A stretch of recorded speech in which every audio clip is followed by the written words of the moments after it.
pilot does not know where to go. He will just drift around with his plane. So I think the key thing is that we know where we're going and that you're very passionate about that. You see it always in front of you, the goal. Nobody knows what you can do but you. Nobody can tell you. If I tell you all the people who told me I wasn't gonna act or sing or dance, or I wasn't good at it, or that I should stop or I should quit, or even after I became famous, for doing these things, I would be locked in a house somewhere doing nothing. The truth is, nobody knows what's inside of you. Only you know what's inside of you. Only you know what you can accomplish. If you're doing anything interesting in the world, you're going to have critics.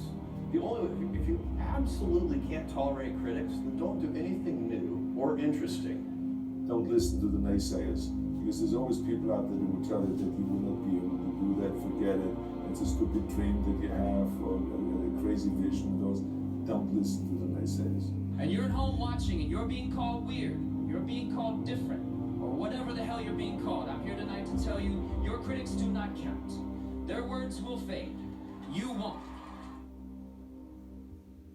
The other thing that's important is that you got to shoot for the top. You got to go and really have big goals and think big, because then you're going to get big. Then you're going to go and achieve big things. That is the most important thing. We don't achieve big things by accident.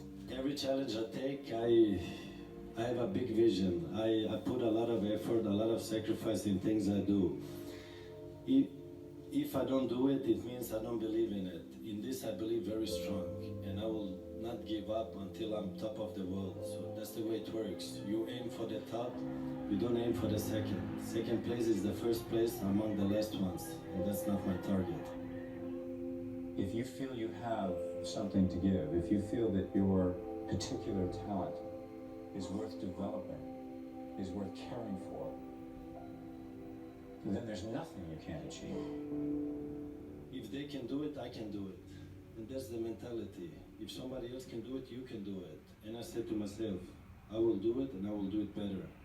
That's the mentality. And I believe with the mentality is 50% of the success in what you're doing. People say you have to have a lot of passion for what you're doing, and it's totally true. And the reason is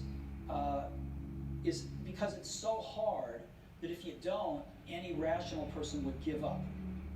It's really hard, and you have to do it over a sustained period of time. So if you don't love it, if you're not having fun doing it, you don't really love it, you're going to give up.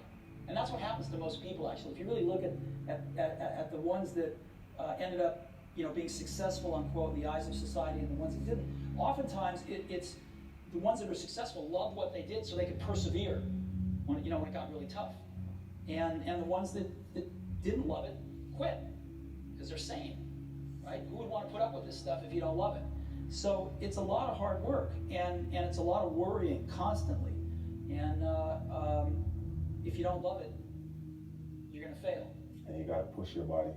You got to overcome. It's like you're moving past a barrier, moving a step forward. A lot of people just want to stop because they're dead tired. But you got to do that and show them. That's when you improve. If you think that you're going to go and accomplish something really special and be the best in anything in the world, and you think you can do it without working, you make a big mistake. Because no matter what I did, if it was in bodybuilding or in acting or if it was in the political arena, it always took a lot of work. Work your butt off. You never want to fail because you didn't work hard enough. I never wanted to lose a competition or lose an election because I didn't work hard enough. I always believed